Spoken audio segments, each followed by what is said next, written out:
In the quiet town of Windenburg, nestled between dense woods and rolling hills, stood a peculiar shop at the end of a cobblestone street.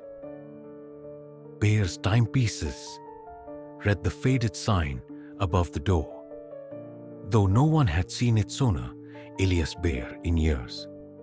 The townsfolk whispered that Elias was no ordinary clockmaker. Some claimed he could manipulate time itself, while others believed he was cursed, bound to his creations. One chilly autumn evening, Thomas, a struggling writer, wandered into the shop.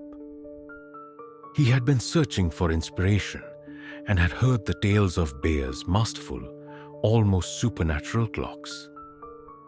Inside, the air was heavy with the smell of aged wood and oil.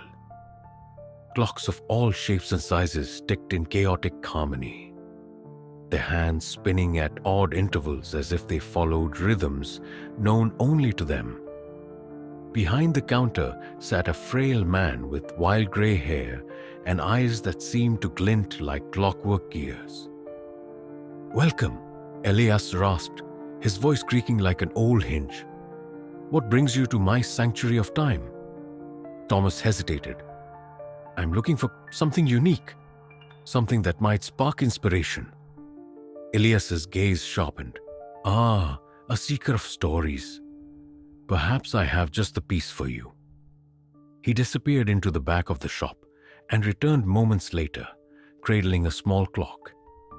It was exquisite, its face etched with intricate patterns that seemed to shift under the dim light. The hands moved erratically, as if caught in a dance. "This is the Chronos Dial," Elias explained. "It doesn't merely tell time, it reveals it." Thomas frowned. "Reveals." Elias smiled thinly. "Each tick unveils a moment, past, present, or future. But beware, time is not kind to those who meddle." Intrigued, Thomas bought the clock and carried it home. He placed it on his desk and watched as its hands spun unpredictably. That night, as he struggled with writer's block, the clock began to tick louder. The room filled with a strange hum, and the air grew heavy. Suddenly, the world around him shifted. He was no longer in his modest apartment, but standing in a grand ballroom, its gilded walls reflecting the light of 1,000 candles. He saw himself, older and well-dressed, speaking to an adoring crowd. On a podium nearby rested a book, his book. The scene filled him with hope and ambition. Just as quickly as it appeared, the vision faded, and Thomas was back in his apartment. Heart racing, he realized the clock had shown him a possible future. Excited, he began to write feverishly, fueled by the glimpse of his potential success. But the clock had more in store. Over the next few days, it showed him visions of his past, moments of joy, regret, and pain. He saw his childhood home, his first heartbreak, and the funeral of his estranged father. The visions were vivid, pulling at his emotions and leaving him drained. Then came the darker glimpses of the future. He saw himself alone, his desk piled with unfinished manuscripts. He saw his hands trembling with age, unable to hold a pen. And finally, he saw himself lying motionless in a small, dimly lit room, the clock ticking relentlessly by his side. Desperate to change his fate, Thomas poured all his energy into his writing, neglecting food, sleep, and contact with the outside world. But the more he wrote, the more erratic the clock became.